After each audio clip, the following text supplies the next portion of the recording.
Okay.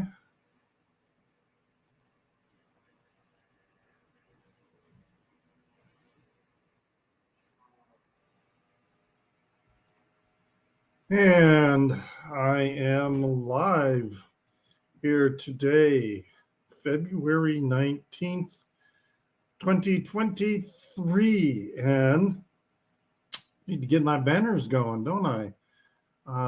Gorgeous day outside, by the way. Um, and yes, we're up to episode 35. Can you believe that? Episode 35. I got a message from Tommy at Tommy's Vinyl Knot. Will not be able to join us today. He's visiting with his daughter, which is much more important than me. Okay, so that's not a problem. Although I have a record from 2017 that I was going to show and ask both whether Jason and Tommy had heard of this particular band. I was going to see if I was going to uh, stump them and surprise them that this band, this record, I really like. So yeah, we're going to be talking about the year 2017, and we will be getting going with that shortly as we prepare for the day. Hope all is well with all of you out there. It is a gorgeous day here in Chicago. Beautiful sunny day. Not quite a cloudless sky, more of a hazy sky, but still bright sun and nearing 50 degrees. Really quite nice. It's just one of those days. It's just fantastic to be outside, in late winter Chicago.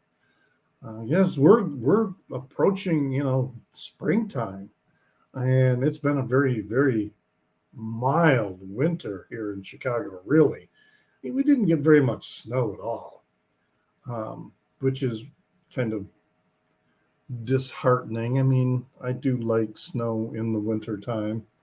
I mean, especially when you live in the upper Midwest, that's just part of the deal, that you're going to have snow in the winter. So it's a little bit concerning when you go through a winter without snow. Um, but anyway, been a lot of things going on. Recently, I went to a show um, here in Chicago recently that was with and hello there, Glue, um, of the Charlatans and Ride, which I really loved. Ride, they were really good, uh, and I've never listened to them before. The Charlatans also, I've never listened to before, but I just really didn't connect with them. They just, I don't know, it just, yeah, just didn't appeal to me. I actually kind of thought the singer was a little bizarre in some respects in his movements on stage. But anyway, I mean, I didn't hate them, but I just really didn't connect with them. And hello, Jason. All right, we'll see you in about 10 or 15 minutes. I mean, come on, man. It's, it's 11 a.m., when this thing starts. Okay. Let's, all right. I'll just razz them a little bit on that. Let's see what else is coming up soon. There's going to be a concert next weekend that I'll be going to with Adrian Ballou and somebody else. He's touring with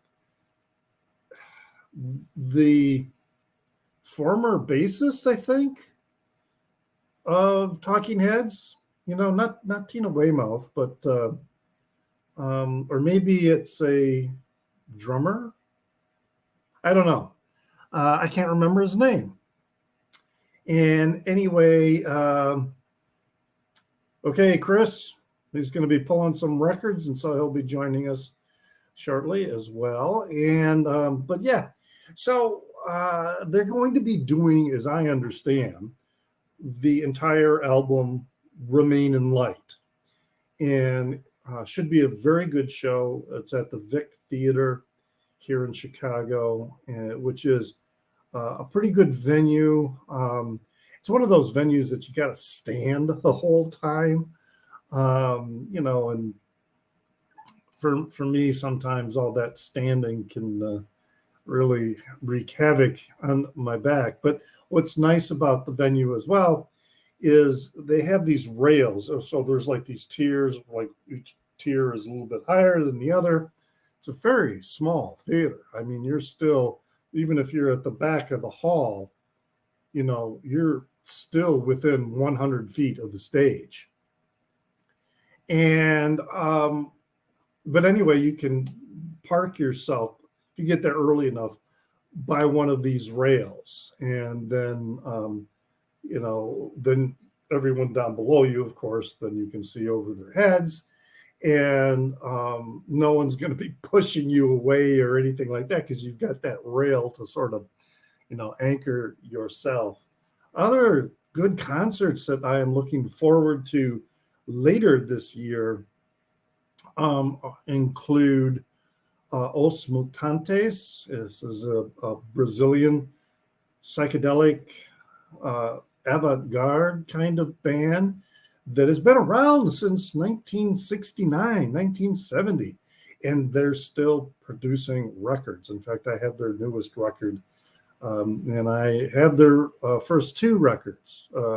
So they're going to be playing here in Chicago next month, I think it is. And then in the summer is Alten Gun, which is they're based in Europe, the Netherlands, I think, but they're a Turkish band that is also kind of a psychedelic band with both Turkish instrumentation and musical styles.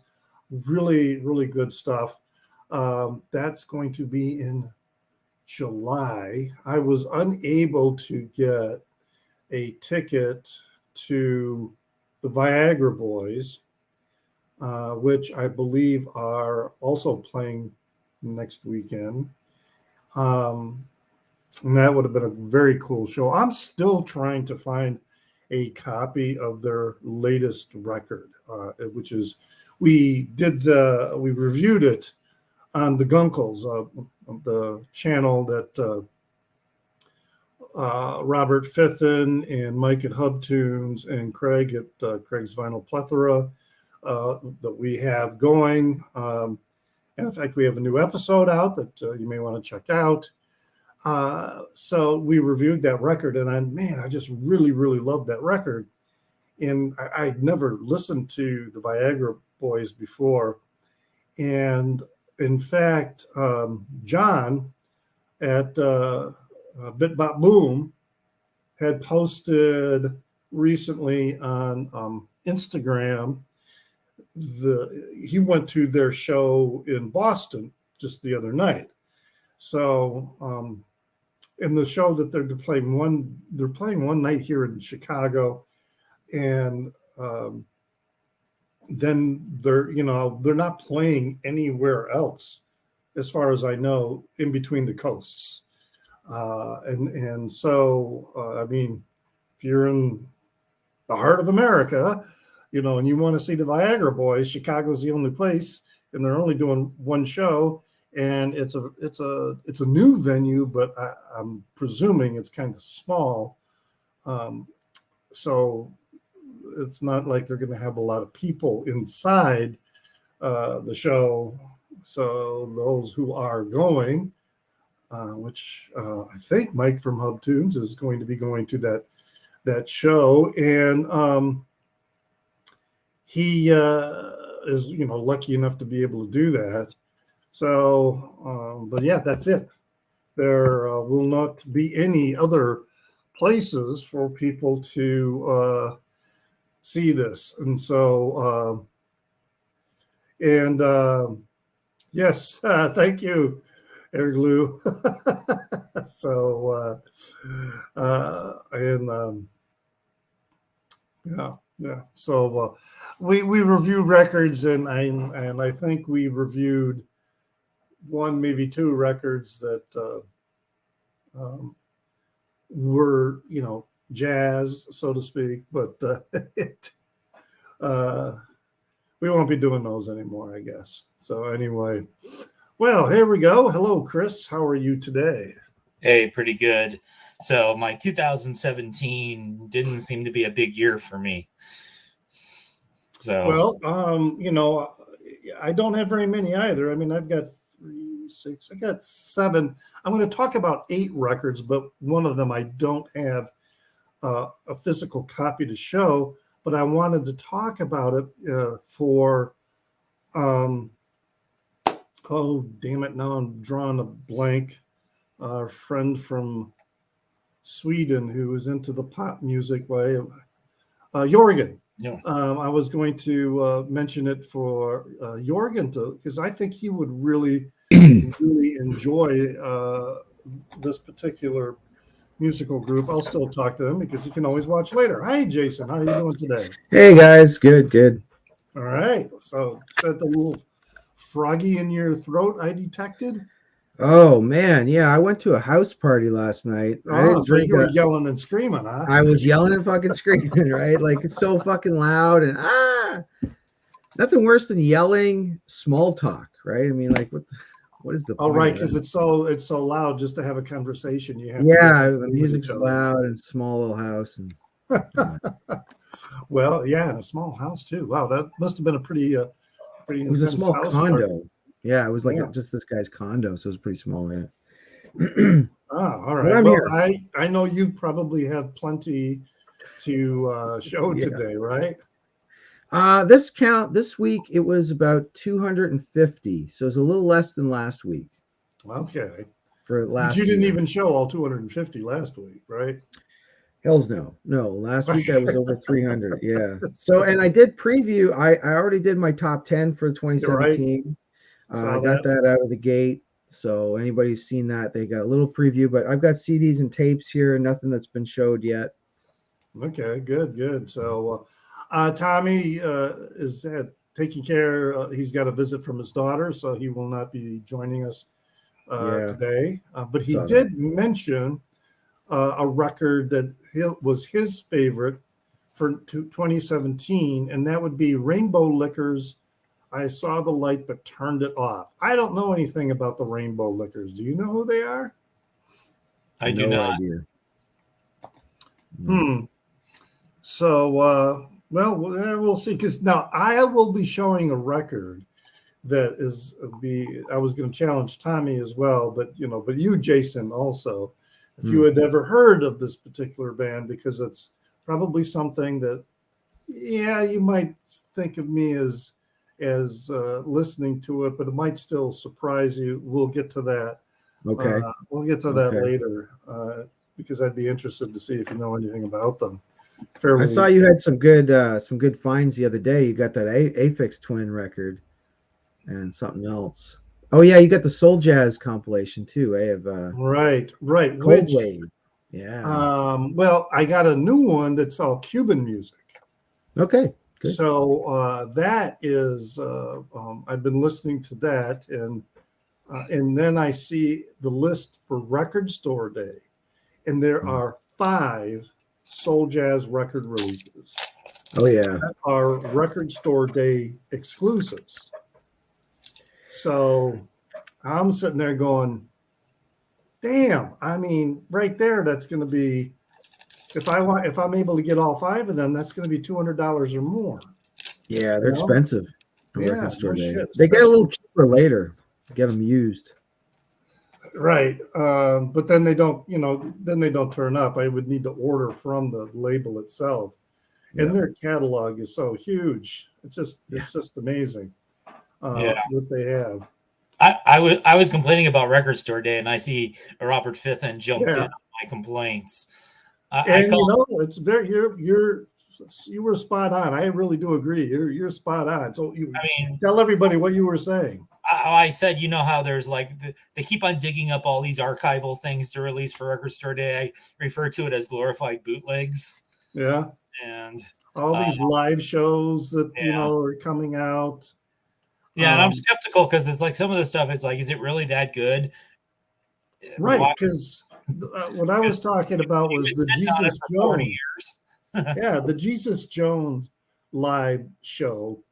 Was of interest to me, but you see, I just picked up that reissue of Jesus Jones Doubt, and it's by Demon Records, so it's the same label that pressed this studio album, and it's a really shitty pressing. And so I'm sitting there thinking, okay, so now you've got these tapes from some live show, and it's the same record company. I'm very skeptical that it's going to be of any decent sound quality. Yeah. And what do they want for it? $50, I bet. And I mean, I knew The Cure was going to be picture disc again, but then I was excited about the Violent Femmes debut, but it's picture disc too. Yeah, I think they should rename Record Store Day to Novelty Store Day. Really, because it was all about. It was supposed to be promoting independent record sellers. It was supposed to get people, excited and enthused about buying vinyl records again. But now it's all this other. I mean, like the Doors and those little, 3-inch discs. I mean, what the fuck? It's sad because I remember a little bit. I was a comic book collector, and I do remember in the 90s and 2000s all the shitty comics that they started putting out, and it just killed the whole industry. Like collectors didn't want to bother. Yeah. All the variant covers and stuff, and it's the same shit. They're doing the same thing with Record Store Day. They're just driving a nail into it. Right. Well, it's all those. It's not. I don't think it's the artists who are really behind any of this. It's the record companies and promoters, and they're just looking for ways for them to make money, and not necessarily help the artists in any squeezing dollars out of them. Yeah, which is it's the same shit that's been going on in the music industry since day one. I don't have any must-haves on this list. What I'll do is what I usually do if I don't have a must-have on the list is I'll go to my store, but I'll go a few hours later because let the people who want to get stuff, and then just walk in and find something to buy. It may be related to Record Store Day. It may not be. Yeah. Well, one other besides the soul jazz records that I'm kind of interested in, I'm also interested in the box set of the Eric Dolphy. Well, it's not a box. Excuse me. It's not really a box set, but it's a 3 LP release, and I'm kind of interested in getting that because I am a major Eric Dolphy fan. I really like his stuff, and even if it's 3 records of studio outtakes or something like that. Or the various takes that they go through, I would find that enjoyable in listening, kind of like what they did with Coltrane, in that the Lost Sessions or whatever they called them, that came out, what was that, 2, maybe 3 years ago. I picked that, where all the songs are like named song 1152-24 or something like that, because they were just all the studio takes and they weren't even given names. That kind, I'm kind of interested in that because of the way jazz musicians, put together and craft their songs. So, but how much is it going to cost you? Well, you see, I don't know, and that's something else to really think about how badly I want it. I think, if it came down to it, I would probably be more inclined to spend the money on the soul jazz records than to buy the Eric Dolphy. My thing is, why don't they release it kind of cheap? Like maybe get the CD version. Like not everything needs to be on vinyl.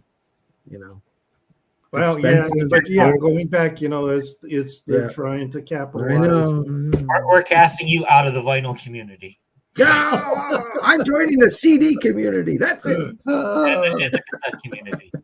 I'll see you there. Well, all right. Well, enough banter. Let's Yeah. get started. And so when we get to you, Jason, you can do your your groups of or whatever. Because like I say, I Different have formats. Yeah. 1, 2, 3, 4, 5, 6, and I'll be able to do 8 rounds with one item at a time. So Okay. what do you got, Chris? I'm going first. Yes. All right, I'm You going to got the start with honors. CD. Look, it's a CD. Woo! Remember those? This is Right after you were going to oust Jason from the Yeah. vinyl community, right. you the first thing you show is a CD. Right, so I can oust myself as well. So, Yeah. Erudite Stoner. This obviously this is very obscure.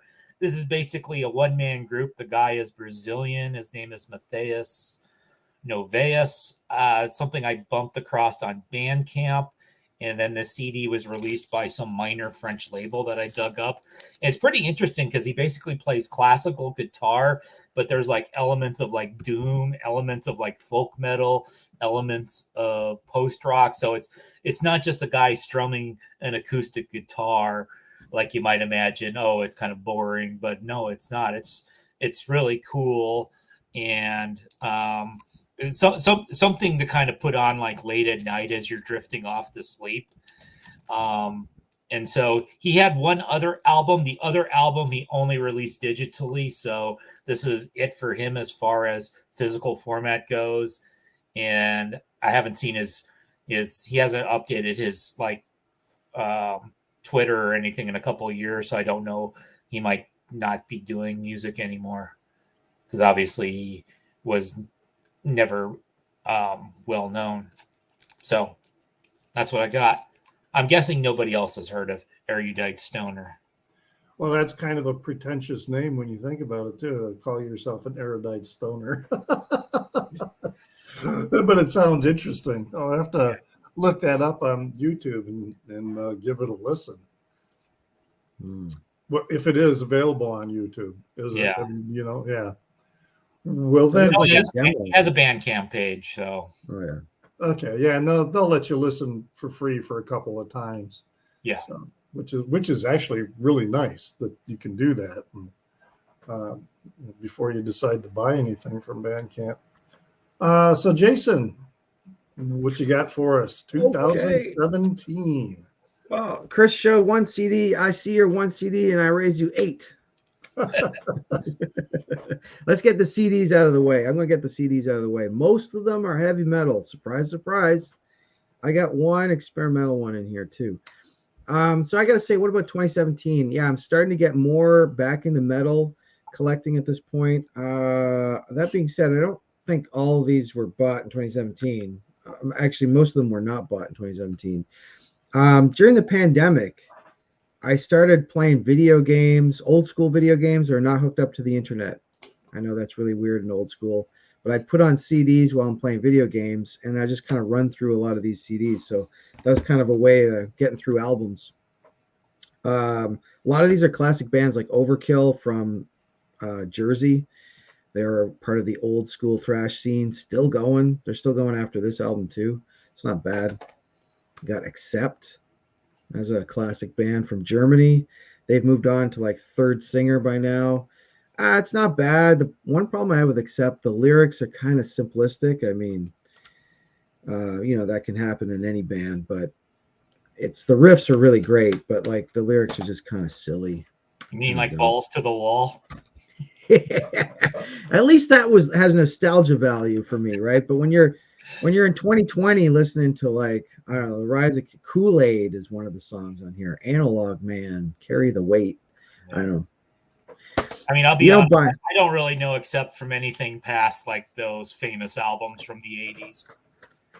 Yeah, like I said, like the newer stuff it rips. Like the original guitarist is still on there and production is modern sounding, but I think the lyrics just let you down. The songs are a bit long. They're about 4 to 5 minutes long. They're okay. Doesn't Udo have his own band now? He does. I saw Udo live before the pandemic, and it was awesome, man. He ripped it. And he did all the classic Accept songs, so that was wonderful. But then I got Annihilator, who are actually from where I'm based. They're kind of from Ottawa, but the guy moved. Anyway, it's Canadian. This is seriously guitar based. He's really the only original member of Annihilator since the 80s is the guitarist. And it's almost like his project. Like there's only like hired guns, studio musicians to fill in the band. So you don't get a full band experience with this. You do get some killer riffs. But that being said, I hardly ever listen to that CD. I think I listened to it once. Havoc. I've listened to this more than once. This is a really good new school thrash metal band. So thrash was sort of coming back in around 2015, 2017, and Havoc are one of the key bands of that. I got like about 4 or 5 CDs by these guys. They're from somewhere down in the States. I'm not sure right now, but on Century Media. Some death metal. This is Necrot. It's pretty gruesome, kind of blasphemous album cover of some sort. But yeah, good project. Here's the experimental one.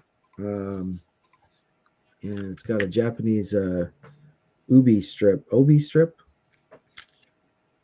And it's actually Keiji Haino and John Butcher. I don't know if those names ring a bell with anybody. But Keiji Haino, I've actually seen Keiji Haino perform once in Berlin.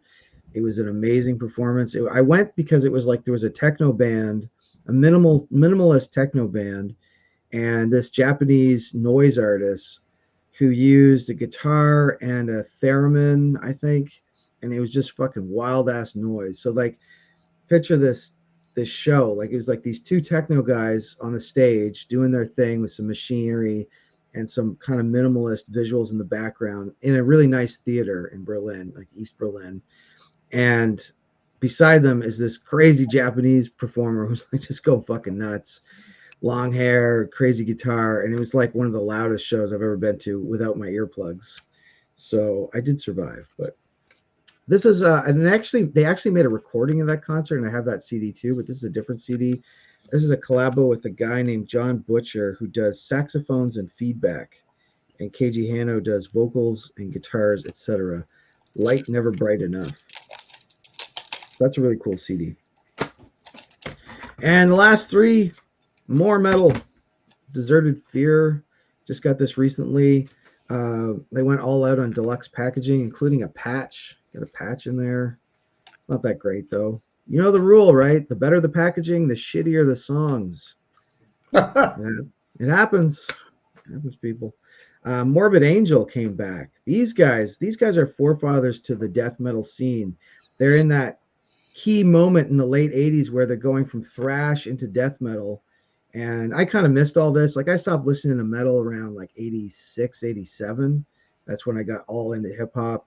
And then I got into techno and grunge and all that stuff. So I kind of gave up on metal by 87. These guys started around 87. And then they put out this album in 2017. And it's okay, but some people don't like the production on that. And last but not least, Phrenolith. I did show this in my video, the vinyl version. They got an honorable mention. So obviously it was good enough for me to buy it on vinyl and CD. But these guys are from Denmark. Some Denmark death metal. There's a gruff looking guy. They look kind of depressed. Look at this guy. This guy's really down. He's having a down day. And they got some grave sites on the back, so perfect. That's my update. All right. So, not a very enthusiastic group there. I mean, yeah, you can't smile if you're in death metal. I mean, I guess, right? So, so gloomy. Yeah. So yes, Jorgen has joined us, and so the first record I want to talk about, I do not have a physical copy to show, because I have it all digitally. But I wanted to mention it because I think it's something Jorgen would really like. This is straight up pop music, and it's K-pop, and the band is called Akmu. They are also known as Akdong Musician. And in 2017, they had a release called Winter. So now this is a brother-sister duo in South Korea who they really hit it big. You know, their equivalent of what we would call like American Idol, that kind of show. They were winners of the contest or whatever, and a lot of really, really good songs, even though they're essentially all sung in Korean. They're very catchy pop songs, and I would encourage Jorgen, if you if you're unfamiliar with them, check them out because they have a lot of their material on YouTube. Some of their bigger hits, you know, or some of the songs that I really, really enjoy, you know, include the song Melted, which is that was from 2014. And it's an amazing song. There is a video out there that translates the song, and it's a really good. Also, there's a really good video that has sort of shows the story going on with that. There's "Give Love," Time and Fallen Leaves" is another one. "Rebuy" was a big hit for them. In 2017, "Dinosaur" was kind of that was a big hit for them, and it's kind of a little bit of a dance tune to it. They went along until what was it in 2000? The brother, ended up doing his what do you call it? The required military service. Went in for that, and then he actually wrote a song for the South Korean Marines, which they are using for promotion, you know. And, you know, when you see the guy, you kind of wonder, geez, this guy was a soldier, because he's I don't want to belittle him with the description but he's a very flashy dresser. And I don't mean he's like a debutante or something like that. But very, very hip dresser, and he's also launching a solo career now. So their album Winter from 2017, but they their other records I think are stronger than Winter, but there's a lot of their material on there, and yeah, I think you might enjoy it.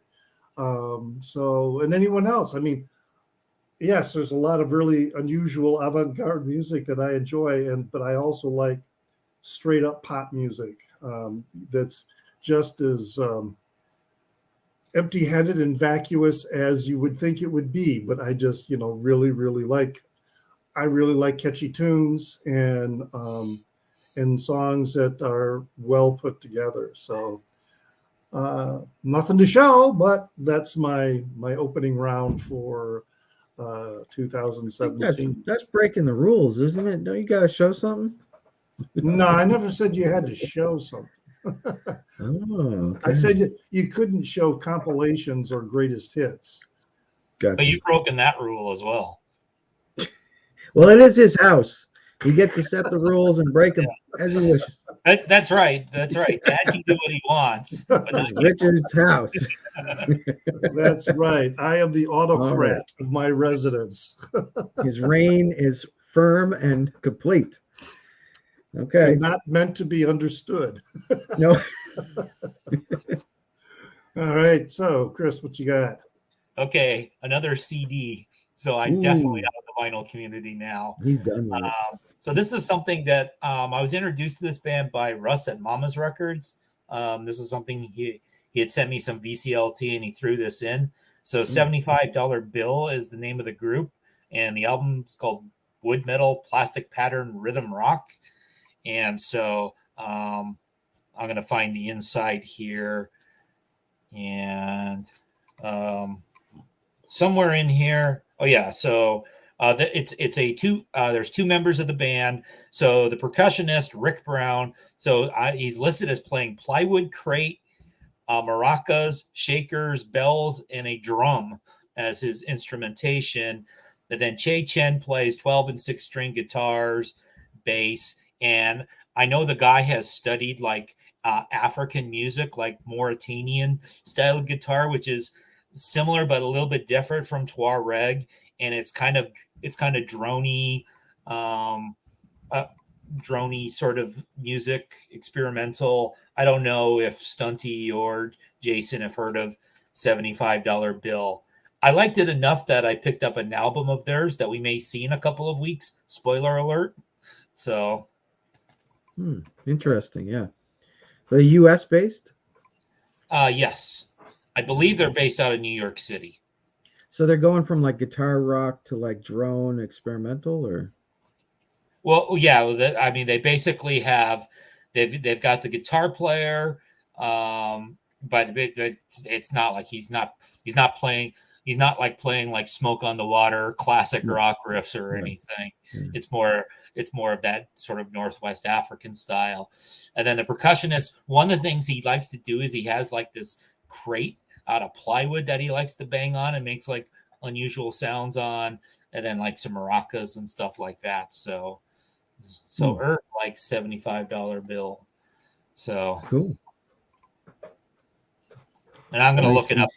I believe they're based out of New York City. Okay. I could be wrong. All right. Man, learning about all kinds of new stuff here.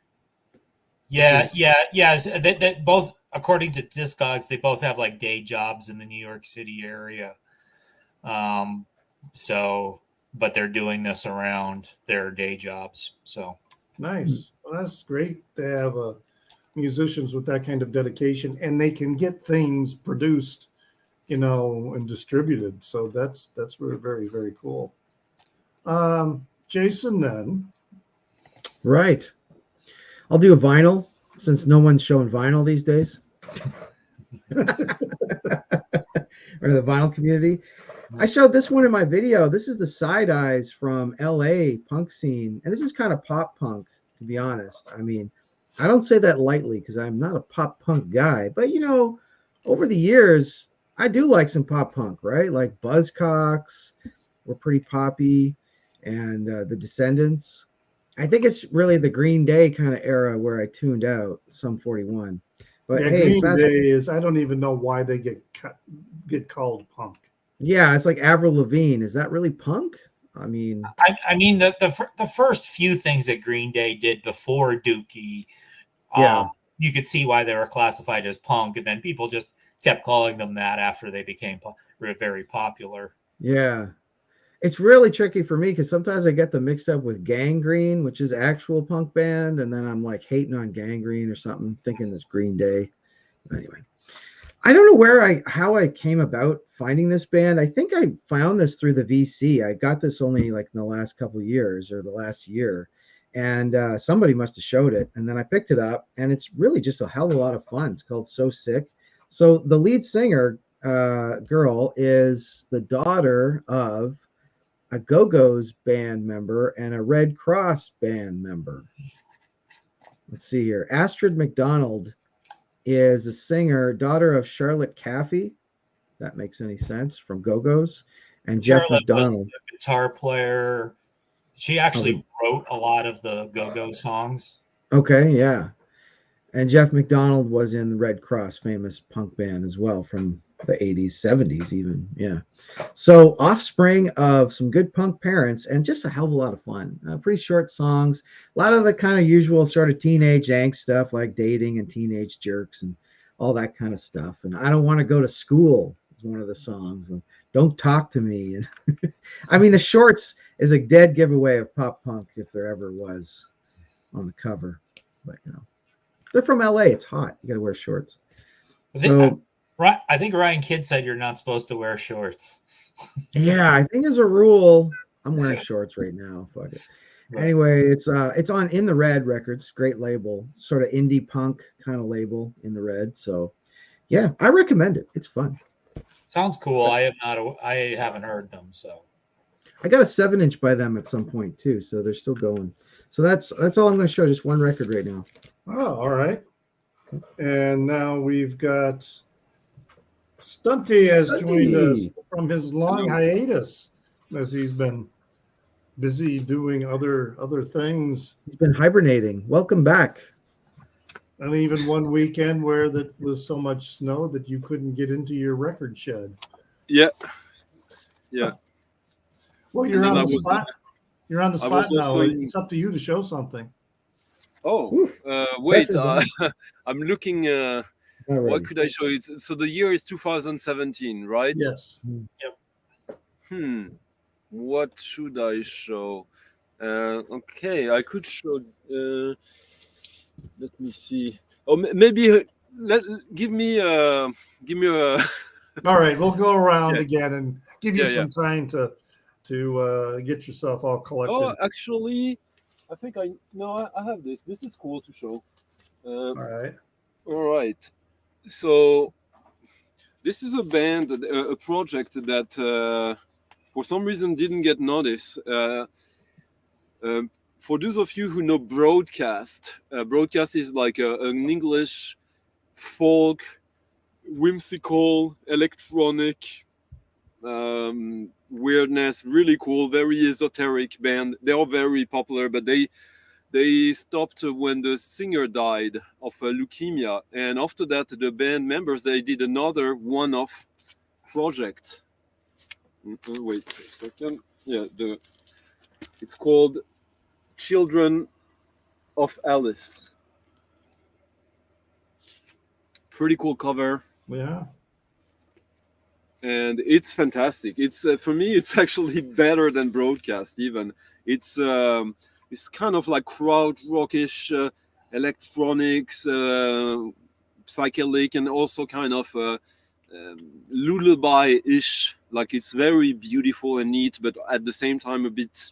You feel that there's something darker in the background, and it's a really good record that kind of is the last chapter of Broadcast, an amazing band, and I don't think they will do any more of this, unfortunately, but because this was great, and this was released on Warp. Okay, yes, I'm learning so much more about that label. Yeah, and I think they only did 500 copies of this, so if it was a Broadcast record, it would be now a $100 record. But this is, I think it's still a very cheap one. Interesting. I do like that cover, so that'll be easy to remember that cover. And there is one. This is Broadcast, by the way. Another cover you will like, I guess, Richard. I don't know. What kind of almost reminds me of Alien. Well, it also, it's like they are Broadcast. The music takes cues from a library soundtrack. So sometimes they did stuff that would sound like music for instructions to a device or something, but like quirky. And I think this is it. Like, because you get like Coil, Salvador Dali, and also something a little bit warmer and pop with the guy, the graphic designer for them is a very famous one. Okay. Julian because there's a record store close to me. I haven't been there in a while. That does specialize in 12-inch singles and a lot of music that you don't find in other stores. And he has a section that is just for Warp Records. For that label. It's a big label. It'll be easy to go through there because he doesn't often have very many, records inside there. So Warp is a good gateway label, like for people who are just getting into electronica. I mean, I think they even put out electronica. It's more than that. They were I mean, based out of Sheffield, right? They started out in Sheffield, and in 1990 or 1990, and they're still going on. So it's basically the biggest. Historically, it's now become the biggest indie label because they are still independent. They are still 100% owned by the guys who founded it, despite them owning a huge catalog. But they also own one of the the biggest touring agency in the world for non-mainstream music. A Little Big, which is isn't all the Peel sessions on Warp Records? No. That's on Which one? Strange Fruit. The No, Peel they have sessions? Strange Fruit did the Peel sessions in the 80s, but like now labels do their own releases. Do Too they? Pure Yeah. did some Peel sessions. Like Warp has a shitload of Peel sessions Oh, now. yeah? Oh, Yeah. I only collect like the early Warp stuff. That's the only stuff that interests me. The Bleepy stuff, some of the Aphex Twin. But But you're crazy. I find Warp too pop for me, like for electronic music. Like I See, say, it's more of a gateway label, I think, for people. All right. Yeah. All right. Let me show this one here, which I have to give a nod to Stunty for alerting me to this band. So this Black record Angels was released in 2017, the Black Angels and Death Song. So we've got some very psychedelic rock. It's an American band from, I looked this up. I think they're from Austin, Texas. Yeah. probably. And this is a really nice release because, I mean, the card stock is just really super heavy duty, really nice job done with that. The records and the pressing is really good. And they're, of course, now the Black Angels, and then this is called Death Song. So this is their most direct homage to the Velvet Underground and the song, the Black Angels Death Song.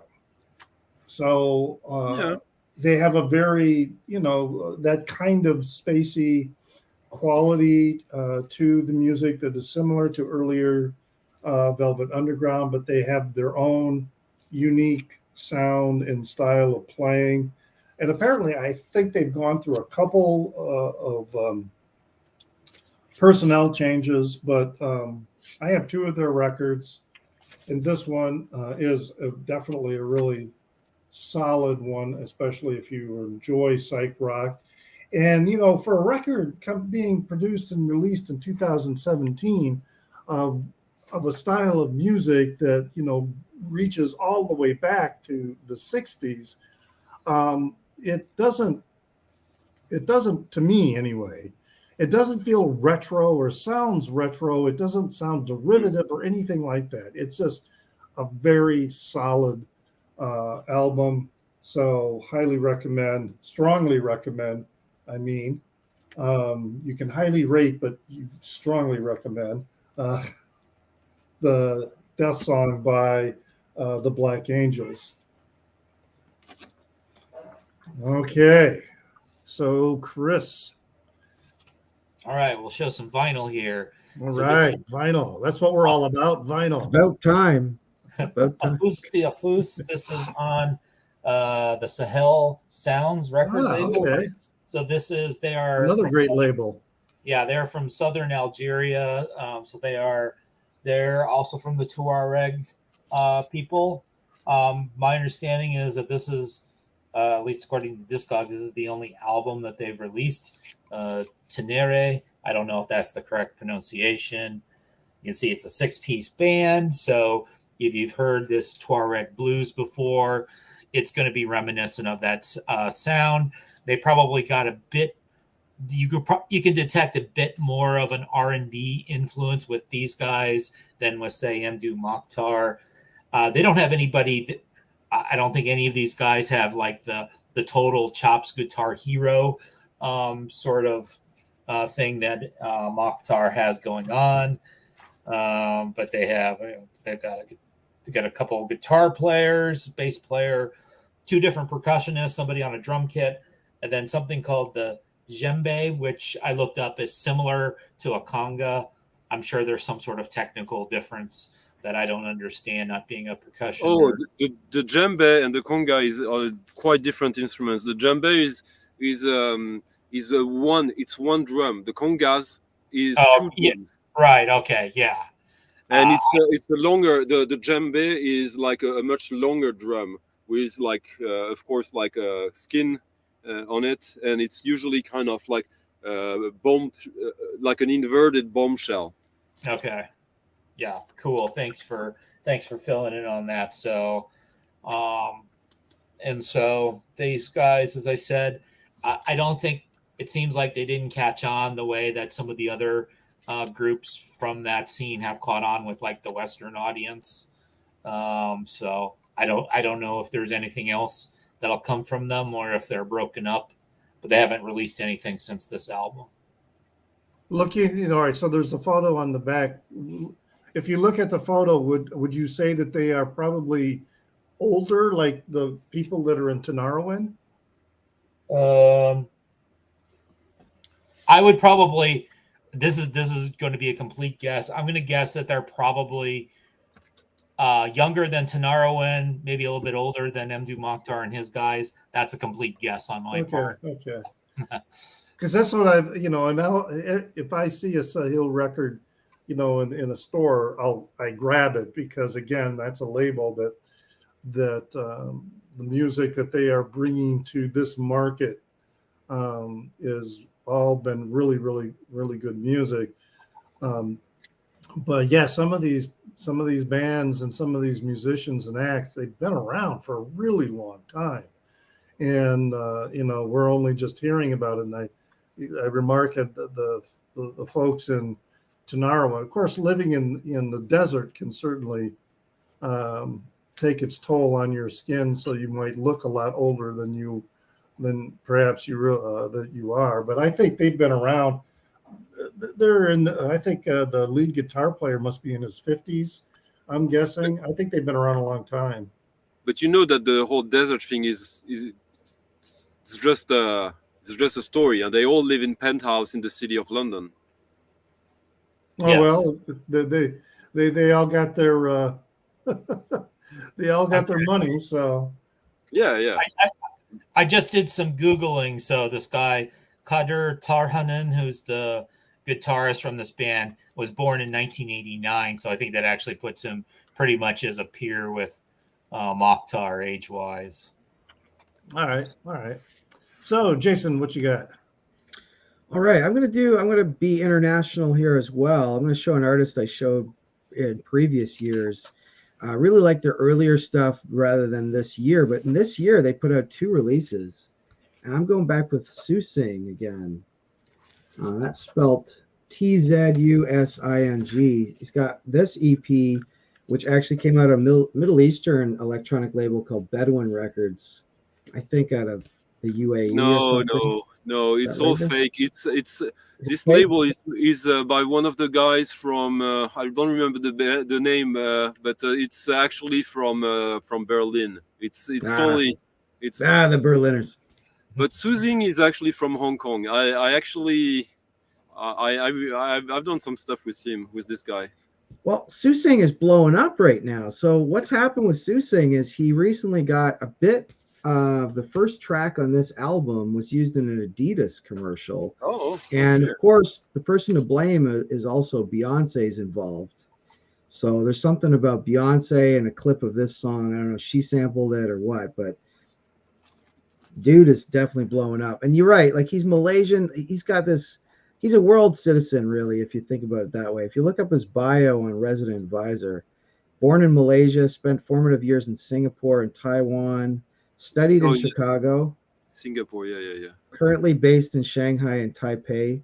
But yeah, I don't know what you think, Stunty, but I really liked his first couple of EPs on Lies were my favorite because they were really kind of straight ahead, EBM, industrial, techno. Chicago House and all that. Yeah, like the first 2 EPs, I still have one of them too. But this album was interesting, but nah. At this point, he's kind of mixing in other kind of world beat kind of influences and stuff. I mean, he's still electronic, but I don't play these as much. There isn't those hard-hitting killers on here. Post-Soviet models. But yeah. He's got a new one, I think, coming out on Pan right now. He does. Yeah. Again, like we could talk about Pan, right? Also being kind of Is it like a sellout label or too big now? Or you have this crazy like I Warp like is my a, shit small, Warp is man. like Like a getaway label. Pan is a yeah, sellout Gateway, label. sellout. What's that shit? Okay, here's one that's not a sellout. Here, I'll show one more. I got Parrish Smith on Lies. I still love the Lies label. Love Lies. I wrote some of the BPMs on here just to keep it real. This one is doing a Splendor, so he's doing a Splendor Geometric or whatever. He's doing like a cover of that. Did you actually write the BPMs, or did you buy it secondhand with it already on it? I wrote them on. Okay. Yeah, I said fuck it. I've been thinking about Stunty. I've been thinking lately about putting my name on records, because you know how you get old records and it's got some guy's name or some person's name. Yeah. I'm just thinking like a legacy. Like if my collection ever gets sold off, then like somebody would have Jason Skills somewhere on a record. You think someone wants to have your name on their records? Hey, dude, you got a dream, man. I'm still Everybody's waiting got a to- dream. You need a I'm still stamp. waiting- I'm still waiting to stumble across my Stunty original collection of Frank Zappa records that I sold a long time ago, and in which I did. I wrote my name on the album cover, Oh, and you know so I'm waiting to see if I ever find them in the There you wild go. again in the store. But that's actually a good idea. It happened to me maybe like 6-7 years ago. I was in a record store that I know in Stockholm, and I go through the racks and I see a record. Oh, this is mine. Someone has stolen it from me and sold it there. And the guy who owned the store, he knew me, and when he saw, like, I showed him the BPM sticker there, that is like, come on, it's me. Like, and then he just gave it to me. Nice. So maybe I could go with like stickers in the record stores and just put them on random records I want for free. Free records. Pull like a Neil Young, where he finds a bootleg and confronts the seller. You know, why are you selling this bootleg of my music? All right, so Stunty, what have you got for us? I got something. I had for once I had less records of 2017 than Jason. I only had 200. But I'm going to show something for you, Richard. Like, right. what does this inspire you? What does that say? Because the timer thing is covering the trouser bar. Oh, yeah. Trouser bar. Oh, it sounds like the going bar? Down in the hole at the manhole. Exactly. So this is the soundtrack to an erotic gay disco movie made by Stephen Thrower, formerly of Coil, and this came out in a limited edition that I didn't. I chose not to get it because it came with a limited male panty, red panty as well, and that edition is worth a fortune now on Discogs, and it was only like $2 more, and I should have, but yeah. So this is Stephen Thrower, who's like a scholar of underground movies as well. He's written books about giallo movie soundtracks, horror movies, Clive Barker. So a lot of themes that are connected to gay culture, and that was his very first original soundtrack to a movie, and it's kind of ambient, industrial, and disco. There are some disco tracks on it. When was the movie released? In 2017. Really? Yeah. Looks like a 1970s. Okay. Yeah. Well, it can be. Maybe it's a period piece, Jason. Right. Yeah. Of course. I mean, we know that in America there's no more gay people. Huh? That's finished. That was in that was Ron DeSantis. We've been assimilated by the Borg that run the United States. Yeah. So I only say that in a non-ironic way. Yeah, exactly. So interesting, because it's definitely a 70s hairstyle going on there, whatever. So was this released in Europe? I mean, we live on a very, very small planet, Richard. It was released. Who wants to know? But you have to pay import fees. Yeah, I assume it was released in the UK originally, but like, I mean, I got it when it came out from Sweden, so like it's not. But the movie is it? Oh, sorry. The story of Trouser Bar begins with the pioneer erotic filmmaker Peter de Rome after he presented his work at London's National Film Theatre in 2007. I interviewed him. Oh, it's the producer of the movie. Okay, so okay. So no, okay. So the movie was the director died in 2014. No, he's the writer of the screenplay. Okay, now I get it. No, yeah. So the movie. It's a silent movie. No, it was released in 2016 and was Right. voted best international. Oh, it's a short movie. It's like a 30-minute long movie or something like that. Yeah, Yeah. it says here it's a British silent erotic comedy fantasy film by Christian Bjorn. So yeah, okay. So it probably didn't get a lot of. I'll have to look and see if it got any distribution in Netflix or something like that. Sounds sounds like an MGT or an MGF, excuse me, mandatory gay film. Oh wait, MTJ also maybe Marjorie Taylor Greene. Yeah. All right. Well, here's one. This was I was going to show to see if Tommy was on and Jason. But Stunty, let's see if you know about this one. This is perhaps a little bit of a surprise for some of you, and that's this Dutch hardcore punk, Ooga Wooga. And the record, the album is The Lighter Side of Global Warming, and it comes with a DVD in it as well. Very cool on an independent label. It was self-published and pressed. So yeah, they're from the Netherlands. Very hardcore. Jason, you would probably, if you had heard them, well, have you heard of them? No, I don't know that one. No, Okay. I don't have a lot of Dutch hardcore in my collection, actually. Oddly enough. They the vocals are borderline Cookie Monster. All right. Okay. Because he's but I like it. I like what they're doing, in part because I can tell, even though this is hardcore punk, they're making a lot of noise in that. But listening to them, I can tell right away that these guys know how to play their instruments. They know song construction really well. They even though it sounds like a wall of noise. And the vocals, while they're borderline that growling, it's in the upper register, and even though he's screaming in tune. I guess is the best way to put it. It's just really incredible stuff.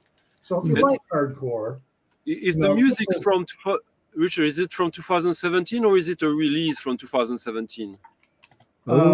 It's 2017. It was pressed in 2017 and it was released in but because as I see, as you said, there's a DVD. It could be like an archival thing, maybe. Well, they do. They don't work with the label. They're doing everything themselves. No, this band only started in 2014, so I don't think it. They've been around for a while. This is not the first thing that they've done. Yeah. But this is. It also says it mixes stoner rock with punk. So there's a couple songs where they're definitely. I'm hearing, strong, hard, traditional rock. But it's at such a large wall of sound volume. But then again, the separation of instruments is still really quite good, in my opinion, and to my somewhat, rock and roll damaged ears.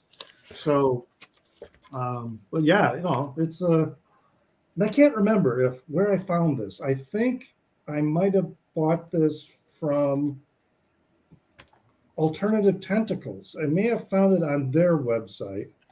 I'm not sure. Makes sense. It would make sense. I can't remember, but Ooga Wooga. And I just love the artwork on the cover. It's just the Netherlands has this crap in the ocean.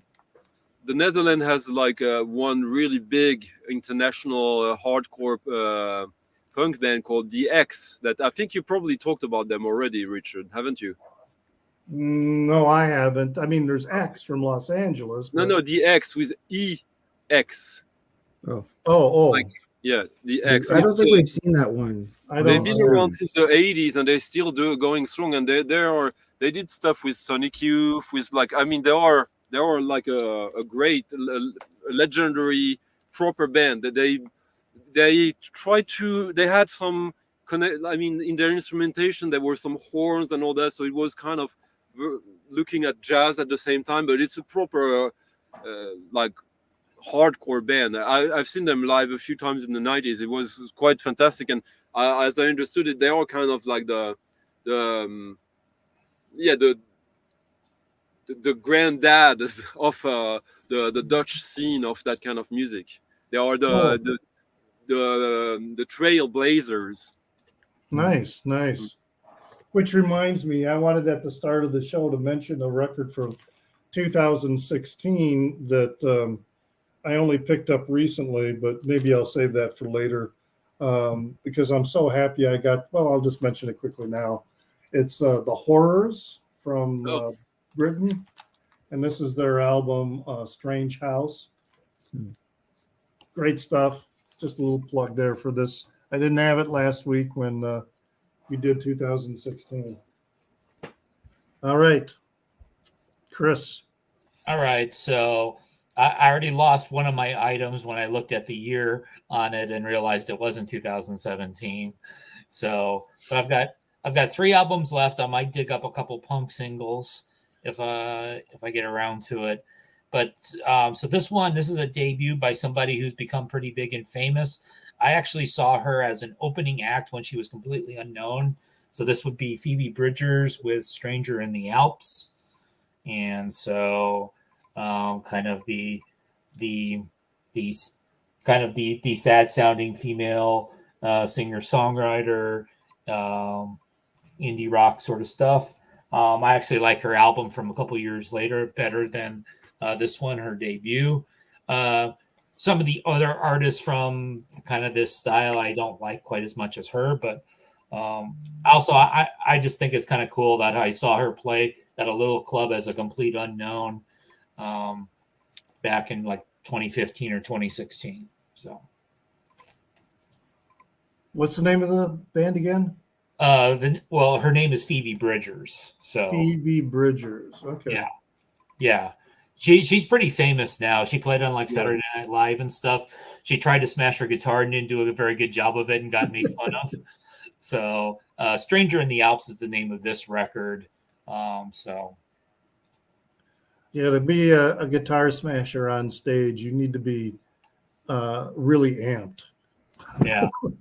So, to pull that one off. Or you can have something like "Half Destroyed" that's ready. Yeah. Well, right, because that guitar that Jimi Hendrix famously destroyed, at Monterey was not his regular guitar. That was one that he saved especially for destruction on stage. So anyway, Jason, what you got? All right, I'm going to do a little batch of underground electronic stuff.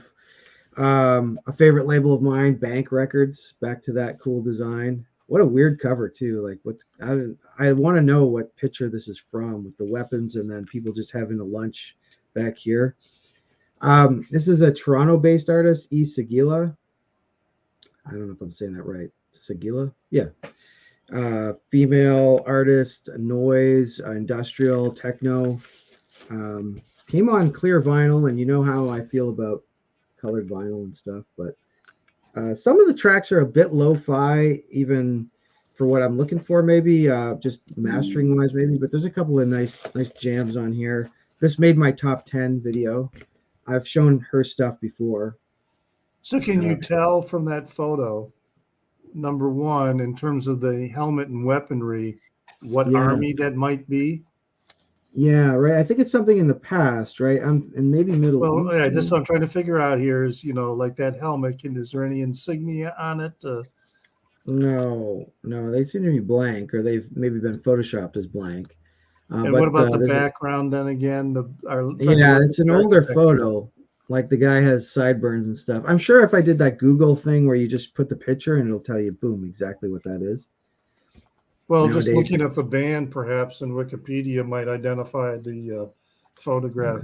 But I'm wondering if the first thing it made me think of was Beirut. Yeah, I know. I felt like some kind of a Middle Eastern war idea there, just from because it's sunny and stuff. And anyway, Issa Galia, she's good.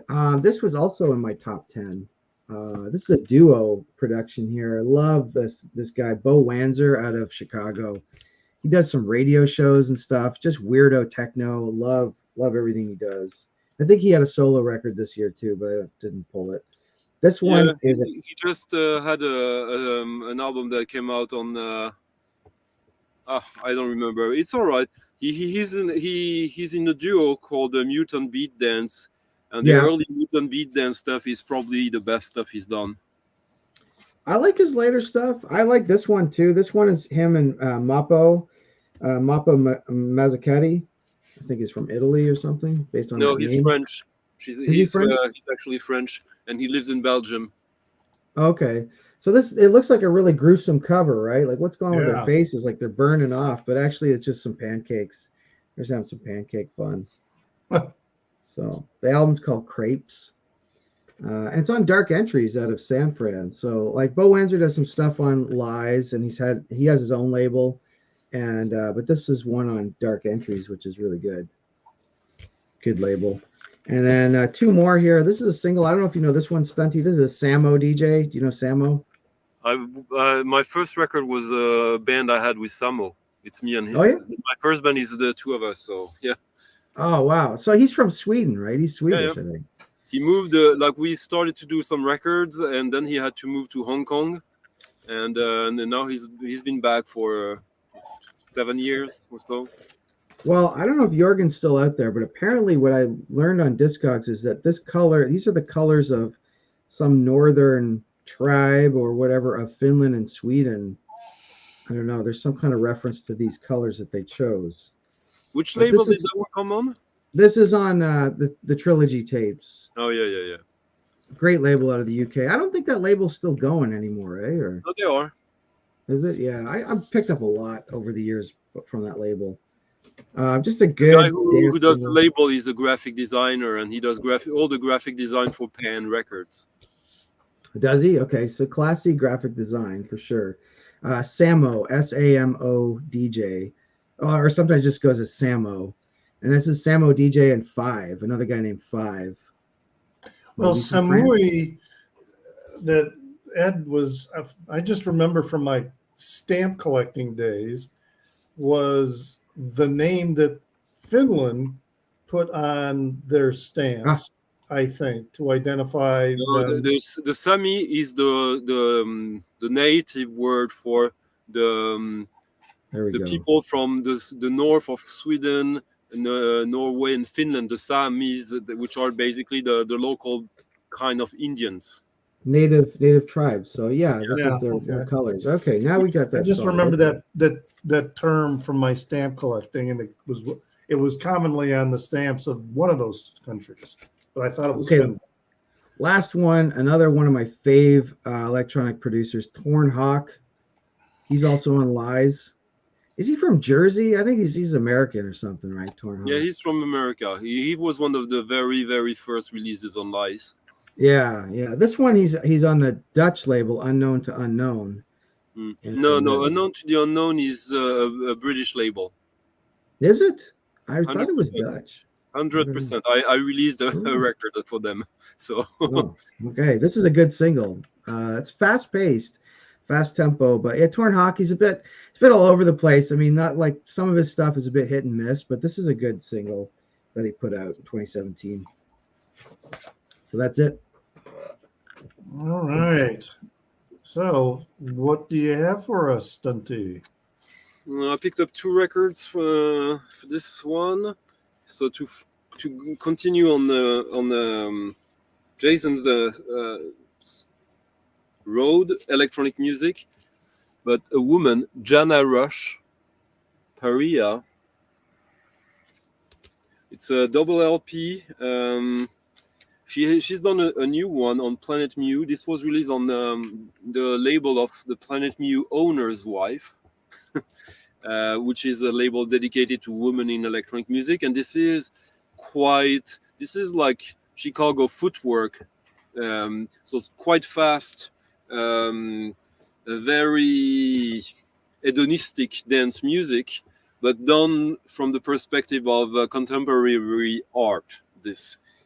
So it is like there's some really good party tunes on it, but still quite left field from the left field perspective. And yeah, this was a really intriguing album when it came out. Because it is dance music that actually works on the dance floor, but it's also kind of art music at the same time. So yeah, she's I didn't like her second album, but I still keep an eye on her because that album was quite paradigm shifting. And something quite different from the same year, one of my absolute favorite records of 2017 that most of my friends were quite surprised I like this record that much. It's a French duo called Polo and Pan. It's pop that could only exist thanks to the electronic music production means, but it is very, as you can see, this is really the feeling of the album. It's quite Balearic in a way, sunshine, and it is quite difficult to explain. It is very neat, very French as well. Like very kind of like an updated version of French swinging 60s, but down tempo and a lot of joy in this actually. And, any like Primal Scream in there or no? No. Not guitar, no guitar, electronic. There are some guitar, yeah. Yeah. But they released a new album last year, I think, that I have yet to listen to. But I don't think it's going to be as good as that because I've seen they've become quite popular now. They do like really big shows in Europe, and when I see them perform, it feels like this still has the quirk of a band that doesn't know if it's going to be a big popular band or not, and now they are. And in the live shows I've seen of them, it was not as good as this. Even if they had like plenty of production behind it. So I'll check it out still. But this is one of the few real pop music albums of the past decade that I enjoyed and still enjoy 6 years after the fact. Jorgen's a fan, I think. You see? Oh yeah. Wow. Crossed over with Jorgen. Wow. Well done. Why not? Yeah. Well, it is easy to cross over. The thing is that it's actually really pop music. There is something really quirky about it, but at the core of it is very likable. It is very radio friendly. Yeah. All right. Well, now I'm going to sort of carry on the coattails here a little bit of something that Chris showed earlier, and that is this is this Mdu Makar release, and the Sosome Tamacek. This I don't is have that probably my favorite of his releases. And looking at the back cover, you see it's just him here in the recording studio, and he's credited for the words and music. So I believe this was something that he put together, on his own, without his other musicians that he normally records and travels with. It's such a beautiful album because what I like about it is it emphasizes his acoustic guitar playing.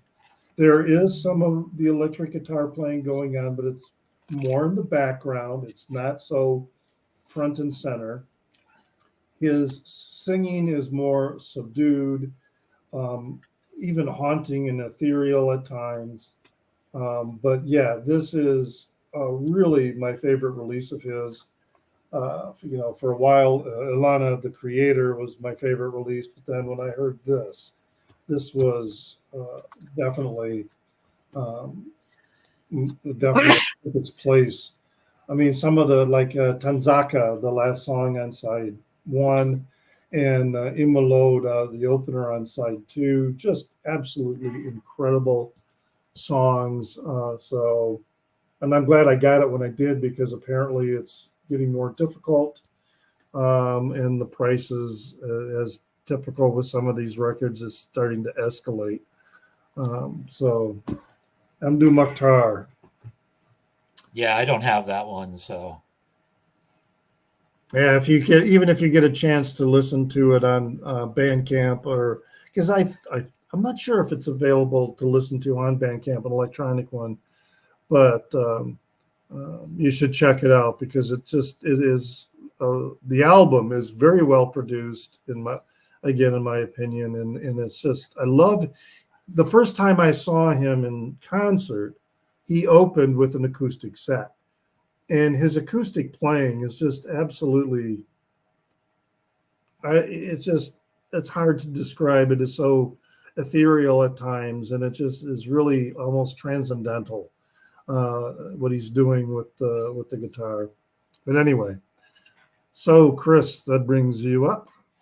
all right. So my next couple of records are going to both be by women that are unhappy with sort of the direction the country's going.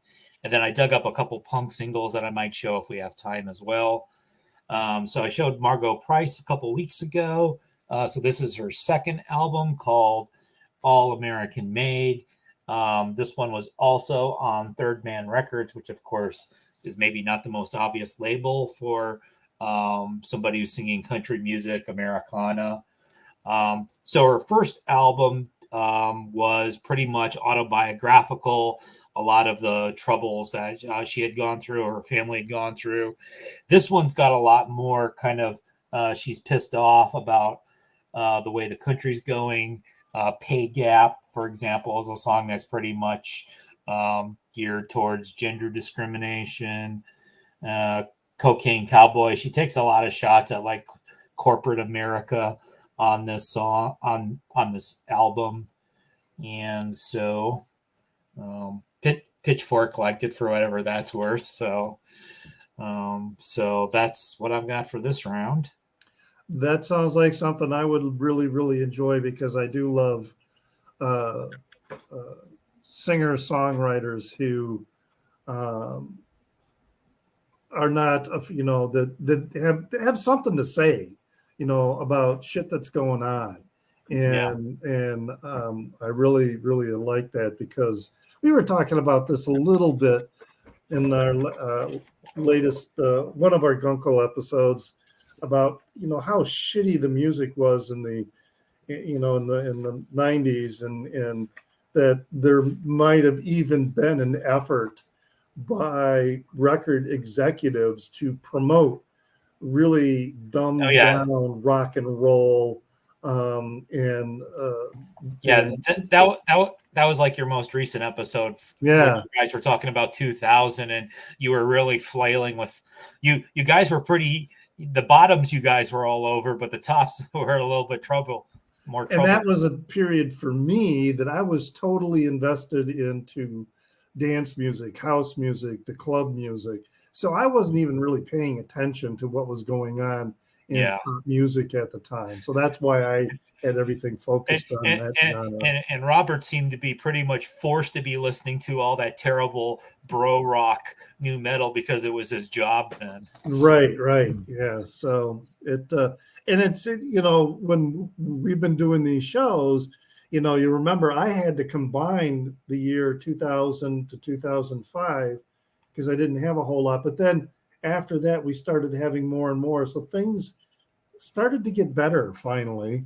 With some access. Stunty shakes his head, but because what you said, you could say that for the 60s, the 70s, the 80s, the 2000s, like it's well, right, there was always garbage music that was being produced. No, but it was always music pushed by the executive to dumb down the lyrics. Always.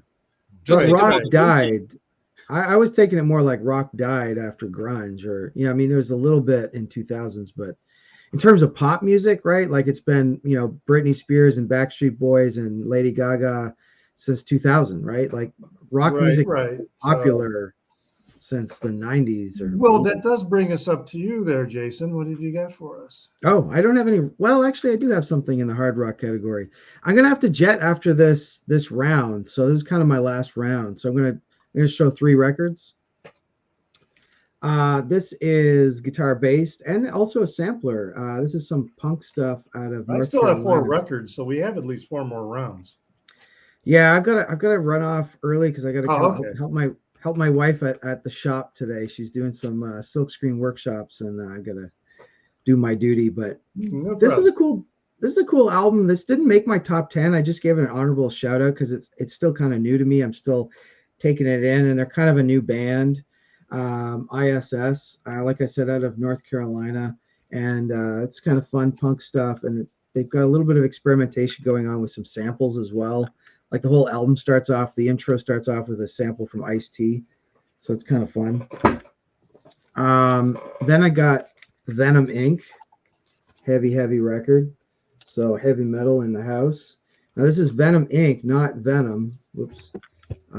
It's a side project of 2 of the original members of Venom, but not the lead singer who carries on the Venom name.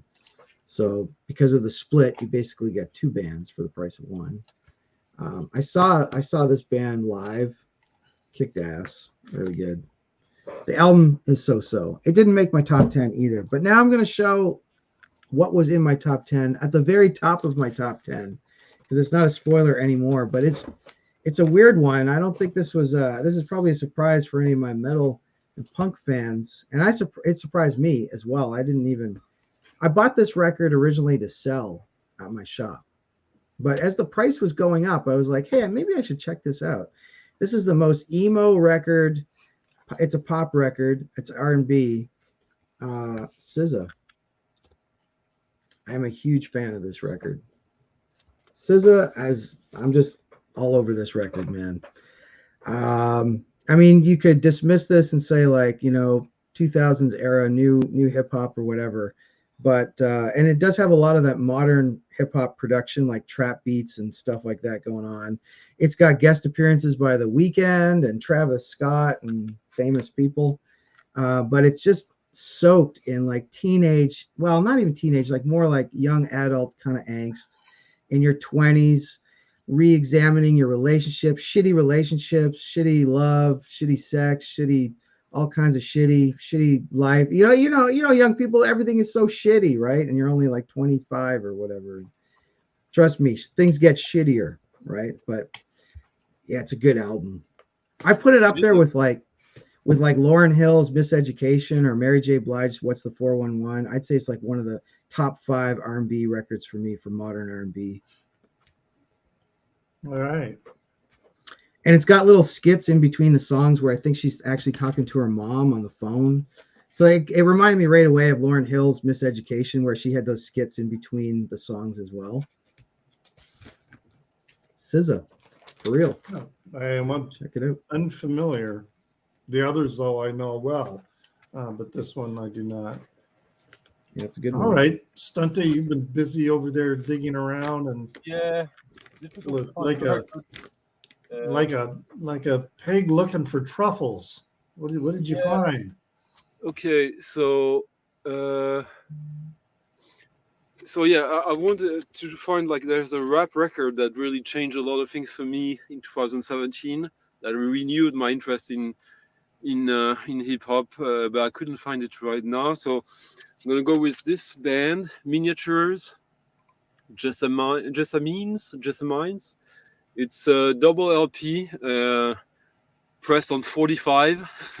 So it's only actually, it's 11 songs only. It's really, really, really good, like ethereal shoegaze, noise, pop, with a female singer.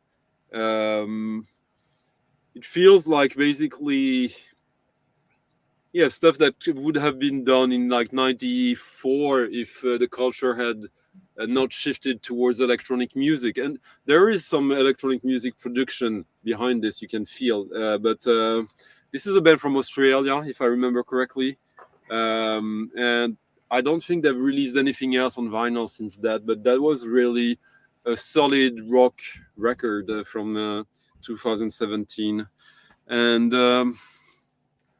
yeah, I can't escape Coil. So here is Teleplasmist, which is Michael G. York, formerly of Coil, and Cyclob, and currently in the Utopian Strong with Steve Davis and Cavus from Gong and Faust. And this is a krautrock record, like electronic krautrock. Mark Pilkington is also in Urtona, which is like a black metal ambient band or so. And this was the first record of theirs. They have a second one that is really good as well, but I missed that when it came out for some reason. And when I found out about it, it was still like kind of ignored, and weirdly so, because this is really this turns out maybe to be one of my absolute favorite albums of a side project or a project from former members of Coil. Yeah, Teleplasmist, first album, Frequency, is the new Ecstasy. Is it very like super ambient, or does it have like stuff going on, or No, there's patterns, rhythms, pulsating rhythms and stuff like that. Yeah, it's okay. I want to check that out. What did you say the name was? Teleplasmist. Cool. Anyway, I gotta run, guys. I'll see you guys next one. Take care, everybody. All right. Bye-bye. Thanks for joining today. We'll see you. All right. So what I got here is I'm kind of surprised that this was released in 2017 because it's got an eponymous title. And usually bands do that with like their first or second release. But this is one I picked up while I was waiting to get the one I really wanted. This is Slow Dive. And I was trying to get Souvlaki, but it took me a while before I found a copy, and then it was reissued, so it was a lot more affordable. And this is to me is not as good as perhaps Souvlaki, but this is definitely an enjoyable album. This centerfold really does encapsulate in many ways the shoegaze dream pop nature of the music. And it's weird because it's weird to me because I really do not connect with My Bloody Valentine, and this isn't all that different from My Bloody Valentine, but I connect with this so much more strongly. And have enjoyed listening to this. But I definitely now have Souvlaki in my collection as well. But yeah, I was really surprised that this is, a record that they released in 2017, the eponymous Slow Dive. So you would really like that Miniatures album I showed them, because like the main influence is definitely Slow Dive, but I think it's even better. But yeah. Well, that as Scotty Strickland is saying here, that he thinks, well, they're all good albums, So, all right then, Chris, what have you got? All right, so if you think Margot Price was pissed off in 2017, Juliana Hatfield was even more pissed off in 2017. And so this is her most explicitly political album of her career. It's called Pussycat. It's on pink vinyl. And so she's kind of known for having a lot of angsty lyrics, but usually somewhat dealing with sort of inner demons, inner issues. This is basically, there was an election in the United States in 2016. a lot of people were unhappy with the results of the election. Juliana was one of those people that was unhappy with the election. Honestly, when I listen to the album now, some of the songs, the ones that are explicitly tied towards the time, there's a song called Kellyanne. Yes, that's about Kellyanne Conway. Rhinoceros, the name Donald Trump isn't mentioned, but there's a lyric talking about Melania from Slovenia, and we think we know who that is. When You're a Star is basically about Bill Cosby and just in general about men who abuse their positions to do whatever they want. Short Fingered Man is pretty much a dig on Trump as well. But some of the other songs, like Impossible Song, track number 9, Wonder Why, is probably the best track on the album, and it's not political at all. It's kind of nostalgic about her childhood in the 70s, and then sort of about some of their adventures touring around in the 90s. And I think that one's going to, when I listen to this album 10 years from now, I think those songs are going to sound better. Because one of the things that sometimes happens with albums that are very topical about politics is that once some time has gone by, sometimes the songs seem a little bit dated and a little bit weird. Yeah. So, but so what would you, on a scale of 1 to 5 overall, how would you rate that? 5 being the best, highest quality or best record, 1 being a terrible record. I'll give it 4 rainbows. Okay. Because I'm just thinking, maybe we ought to provide some, some kind of like rating overall for some of the records that we show, because I probably would have given it a 4.5 a couple of years ago. I think on re-listen, some of the explicitly political songs about the issues specifically of that year are kind of like, I don't really want to listen to this song anymore. But as I said, some of the other songs, especially the ones that weren't geared towards the politics, are probably the ones that are aging better. Yeah, that election also brought out the band Poster Children from retirement, so that they ended up doing the record Grand Bargain, and which is one of their best releases. And unlike perhaps the one you just talked about, they weren't so on the nose with what they were talking about. And that's kind of what makes some of these songs like super dated, is that, if the lyrics become too on the nose, then they get trapped in the era that they're talking about. So, but yeah, I do like good protest music, or good music that expresses the reality of how shitty things are. So Jorgen, we're gonna redo every year and re-rate all of our albums. Someday. All right. So, Stunty, what have you got for us?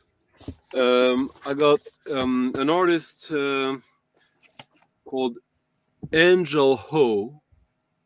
Red Devil is the album. This is a South African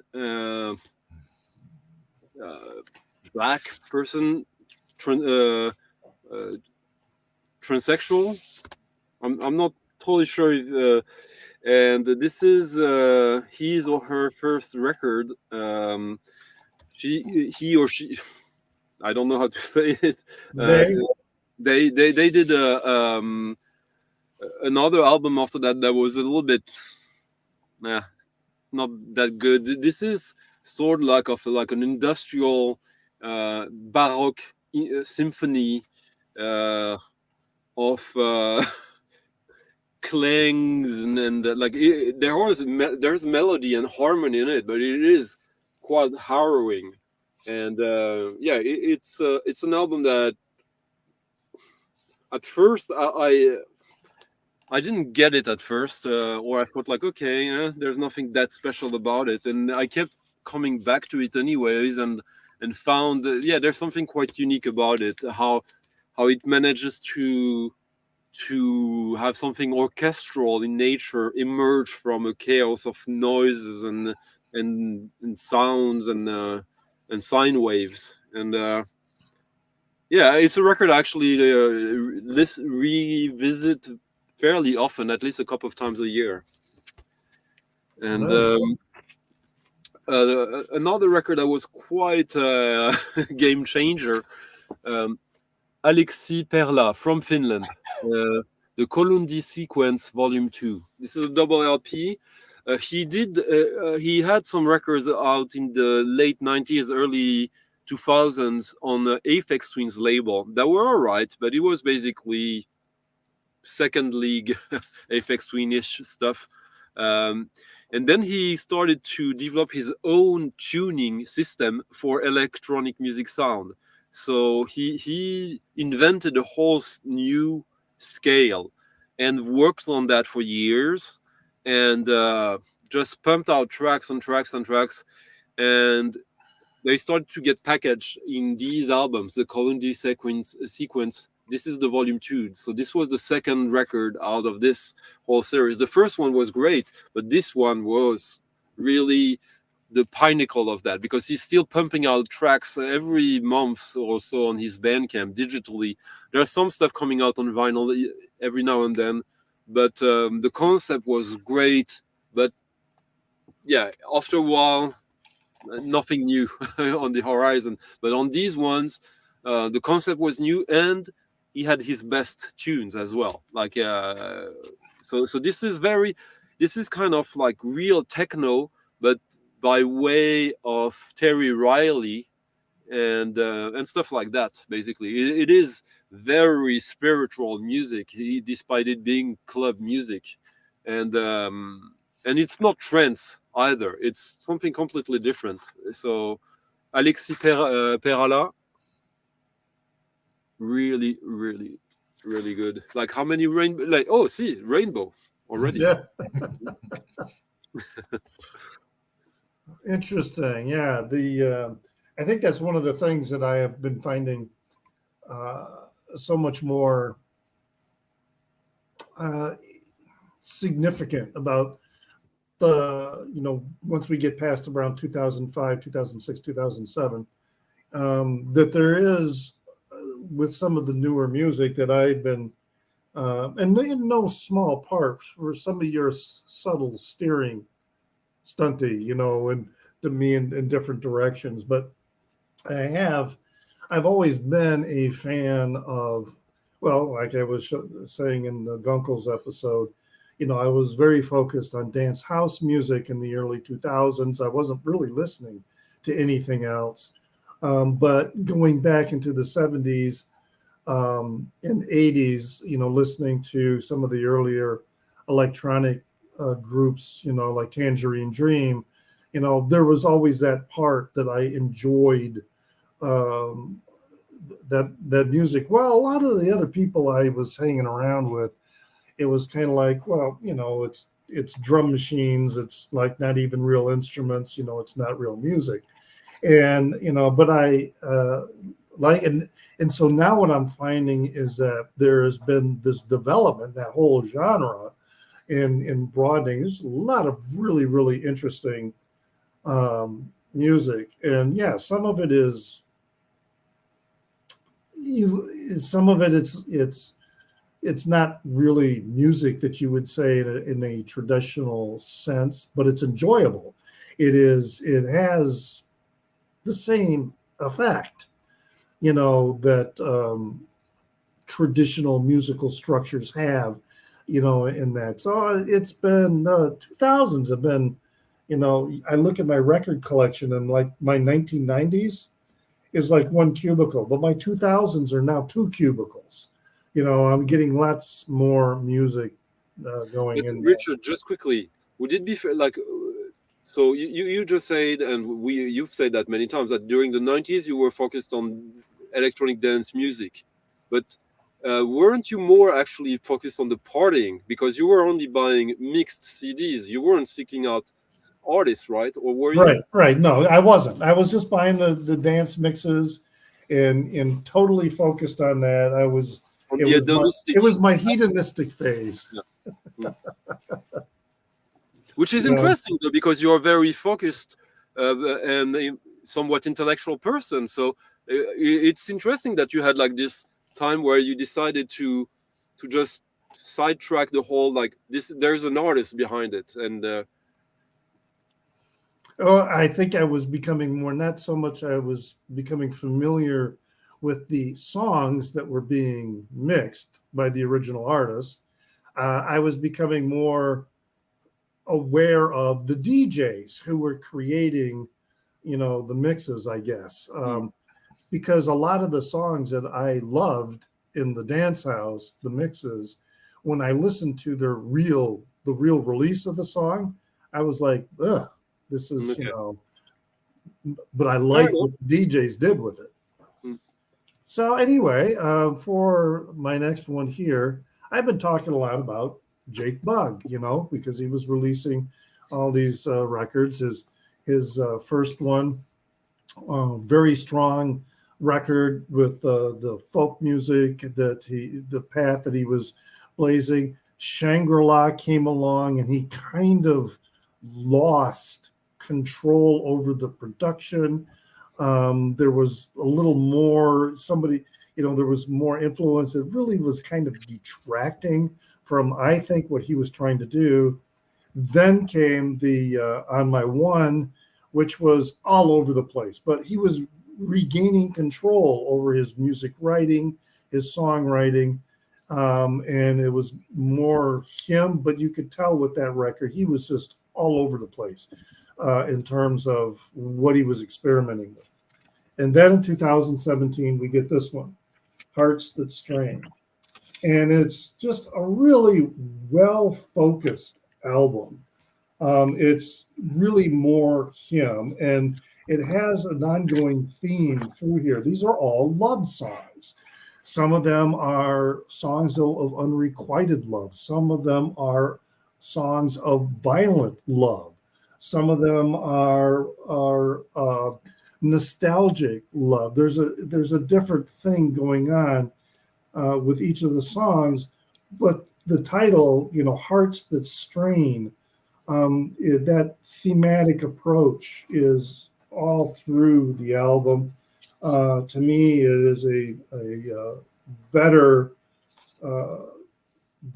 refocusing his talent and songwriting, and it kind of leads from what he did with his debut album. It also is on Virgin Records, which I don't think he had signed with before. I'd have to look. I didn't notice the change with this. But anyway, yeah, Jake Bugg, Hearts to Strain. I've been following his career, and this is one where he really has returned, and it's more authentically him. Whereas, especially with Shangri-La, it was like other people were pulling the strings and manipulating him in a way that the songs were okay, but yeah, there was no more authenticity. And now we're getting that with this particular album. So Jake Bugg, Hearts That Strain. And Chris, what do you have? Well, I pulled a couple of punk 7-inches, so should I show them both now and be done, or just show one? Oh, I have two more records. More records. I'll show one of them then. This one's a split, so it'll be two bands anyway. So the band, one of the band's called the Fill-Ins. The song's called "Hit the Gas," and so you got the fun, cartoony punk. This guy's flipping us off. It's all fun and stuff. Then on the other side, there's a band called Deadlock NCHC. So you can see there's the scary skull. I know Jason's gone, so we can show colored vinyl now. So we got a blue splatter. This is number 40 out of 51. No, not 50, 51. Nice. Not why 51.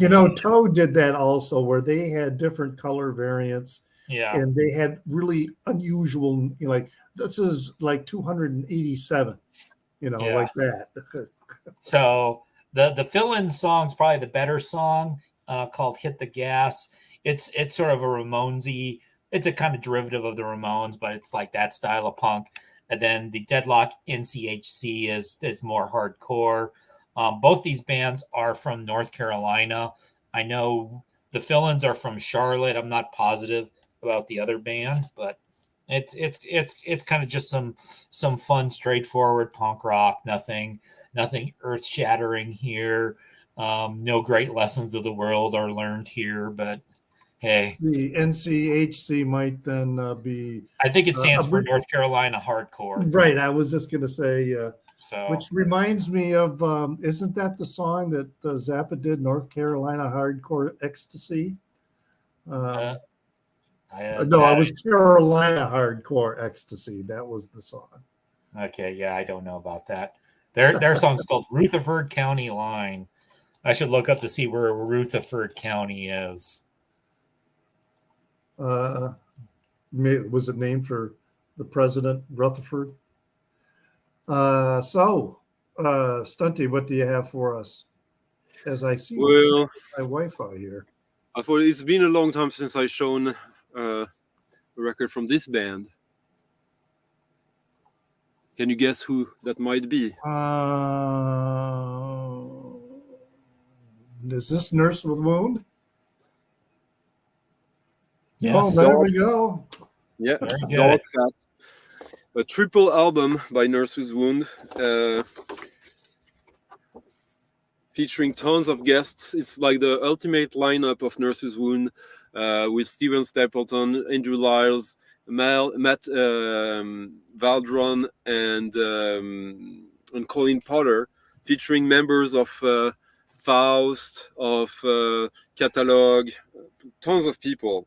David Tibet, members of Mayhem, and it's a psychedelic music record. It was recorded between 2008 and 2016 through various rehearsals and put together and compiled, and that was kind of the return of Nurse with Wound with a proper, like, well thought album that was not just a recording of a performance. And yeah, and that was pretty cool. It is quite a task to digest this one. It's a meaty one, and I still discover stuff while listening to this. And I wouldn't say it's my favorite Nurse with Wound record, by far from that, but I would say there's maybe like 5-6 ones of Nurse with Wound that I don't like. This is one of the ones that is, I think, a grower that I might eventually think this is an absolute genius album. Right now, I just think it's a great album by Nurse with Wound. Now, considering how recent it was released, I'm supposing it's probably still within the affordable range.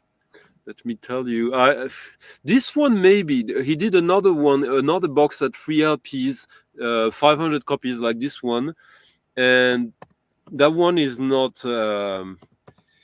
But also, the Nurse with Wound is getting increasingly popular. So this one, oh no, not anymore. Okay, there's 2 copies of it on Discogs. First cheapest one is at 130 euros. Yeah. And that when it came out, 500 copies. So yeah, but when this came out, it was the retail price was 45 euros. Yeah, it's all your fault, Stunty. All those Beatle fans see you on the VC, and they have to get into Nurse with Wound as well. You know, the funny thing is that Michael 45, he's been privately telling me, and after even publicly, that like he's into that kind of music as well. But the reason why he doesn't really get into Nurse with Wound is because he realizes that it's too late for him. Too late in the sense that he can't get everything now, because he's a completist in his sick mind. And and I think that now I don't think it's possible to be to start collecting Nurse with Wound if you have a completist mind. Yeah, I don't think and so. Even someone like him who's less limited financially than most of us. Yeah, there's stuff that's just you aren't going to find even if you're willing to pay. I mean, when records that he put out on 20 copies for 600 euros, 650 euros retail price, Right. When they sell out in 5 seconds, I don't think the people who bought these will let them go anytime soon. You're right. Yeah. They won't be available until there's an estate sale. Exactly. Yeah. Well, another band that not quite the same genre, but it's if you didn't start collecting them at the beginning, there's no way that you're ever going to be a completist with, because this band had five releases in 2017, and they've been cranking out albums for quite a while, and that's King Gizzard and the Lizard Wizard.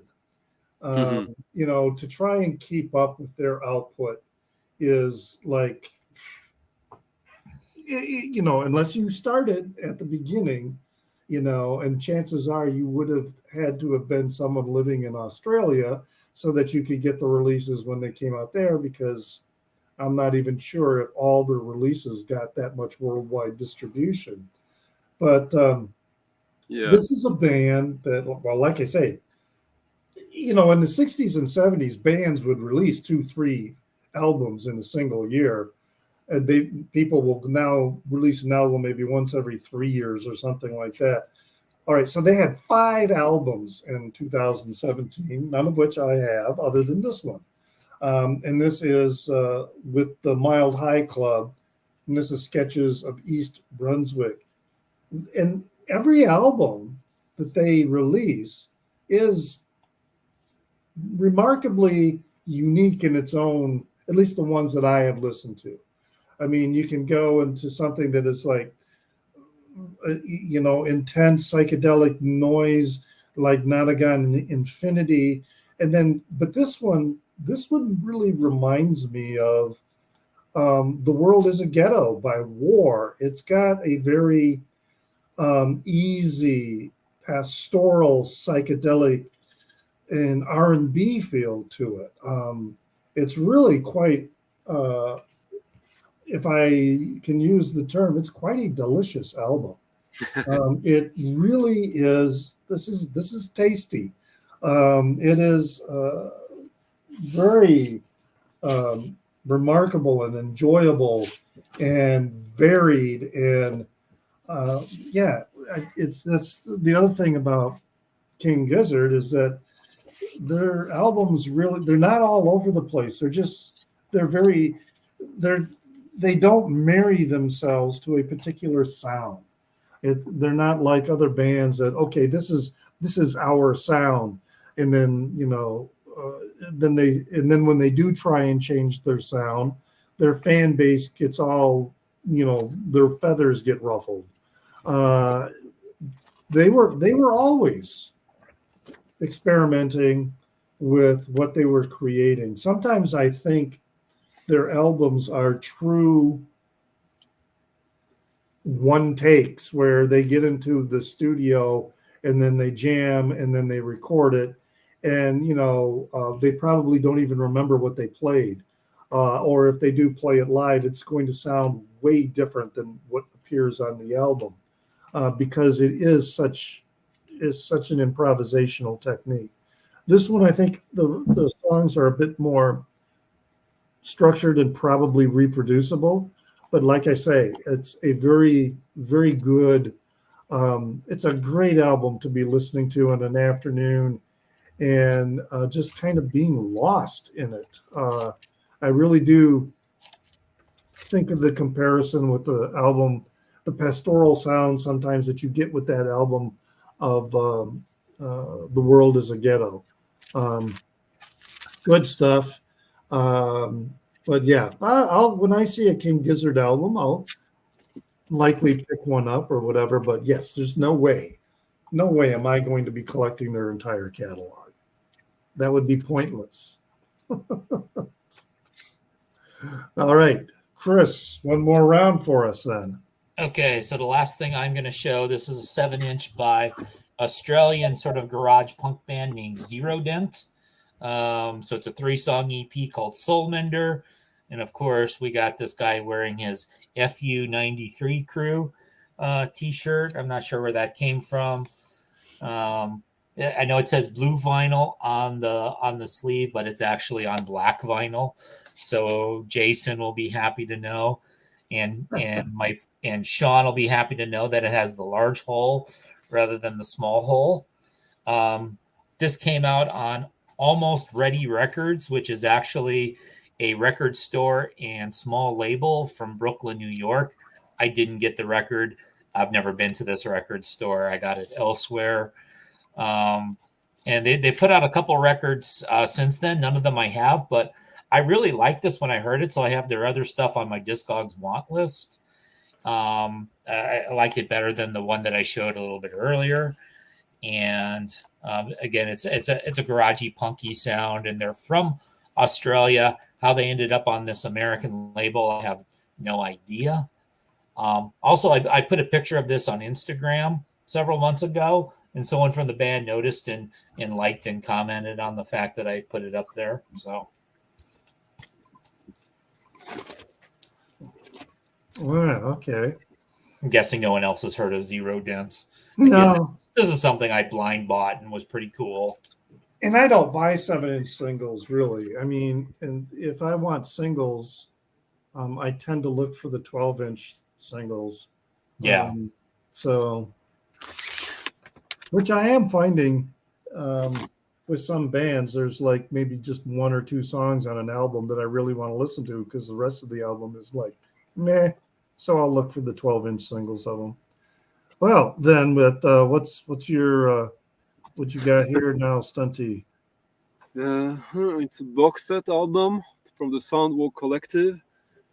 Transmissions. This is a trio of sound artists. They just released a 6 LP album with Patti Smith, and I think it's the second album they do with Patti Smith. This is like, how many records is it? 4. Yeah, it's a very nice box set in like very very nice material, but it's basically field recordings of from the places around the Black Sea, and they play all sorts of instruments. It's kind of like soundtracky vibe of a record. They also recorded a lot of stuff around the Mediterranean Sea, so you got all the location where they did. There's a whole concept around the Ulysses syndrome in that record.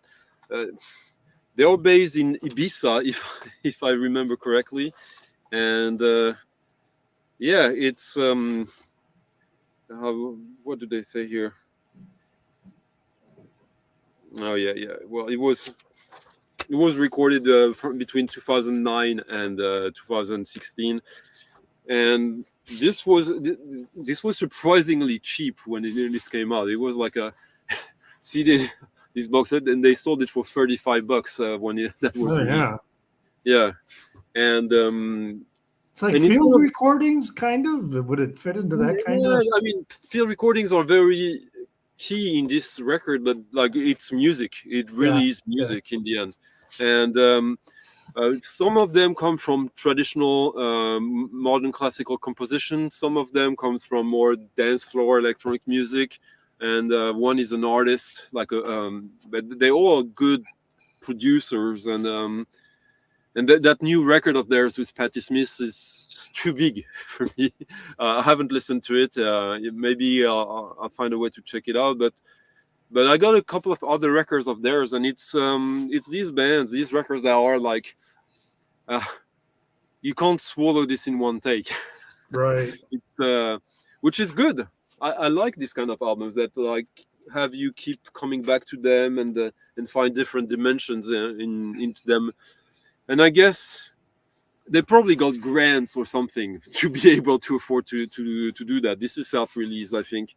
And then sell it for so cheap. Yeah. And very good design. Yeah.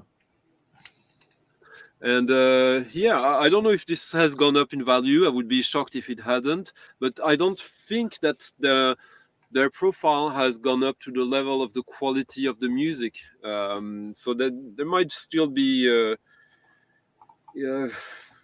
manageable to get. And but this is a really interesting just music, but the concept behind it is really cool. So there you go. All right. What's the name of that the collective?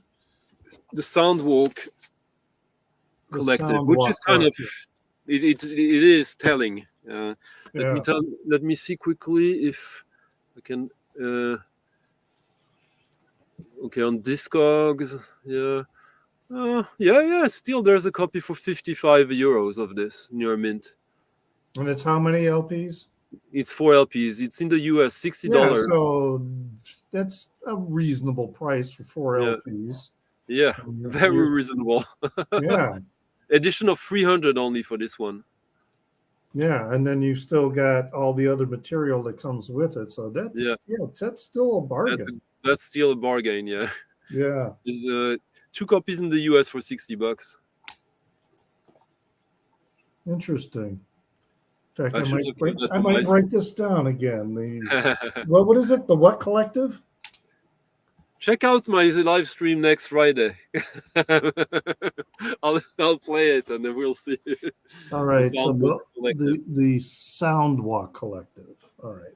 Well, from what I've seen, Richard, if you want to buy it, you should probably buy it now because once Stunty plays it, if those 2 copies in the U.S. are still around, he's an influencer. By the time his episode is over. He's an influencer, and I'm not an influencer yet. So I think there's a couple. Nobody's going to see this. It looks like there's a couple available in Europe as well. Yeah. All right. Well, that brings us to my last one here, and this is another band that I will never be able to be a completist with, because I had no idea how vast their catalog is and how long they've been around. I have 3 of their records, and all of them were published in the 2000 or released in the 2000s, and they go way back. They might even go back earlier than the 90s. I can't remember, but that's half Japanese. Oh, and so this one, Hear the Lions Roar. They all have very cool cover art that goes with the records, and it's reflected in the label too. So we've got this I guess you could say it's kind of a purple vinyl. Jade Fair has a very unique voice, very similar to what is it, Brian Molko, a Placebo, similar. I think you're probably the first person to make a parallel between them two. Yeah. So, but yes, I do enjoy Half Japanese. It's another band that, when I see a record of theirs, I will probably pick it up. It's not something I necessarily hunt for because, like I say, their catalog is so vast. They've been around for so long. And it's just, there's just no way I'm going to be able to get everything by them. So, but yeah, Half Japanese. You can find them on YouTube and give them a listen if you're unfamiliar with them. So check that out. So thank you guys for joining today. And thank you all in the Peanut Gallery for watching and your comments. So we've got Chris at Record Talk and his channel. Stunty has been doing some live streams that, yes, I have to be with Stunty or something like that you call them. Great live streams. I hope you have that sorted out with the last issue you had with the last one is still up. So okay, yeah. My most recent video, I ended up having to take it down and not re-record it, but eliminate. It was easier for me to remove it and then eliminate because apparently Neil Young doesn't like it when you play needle drops because that got blocked worldwide. It wasn't just a local block. It got blocked everywhere. So I just decided to remove the needle drop from that. So, but anyway, appreciate you guys. And also check out, you can find, as it says on here, you can find me on Instagram. I need to get out and do more photos because lately my Instagram has been dominated by record albums.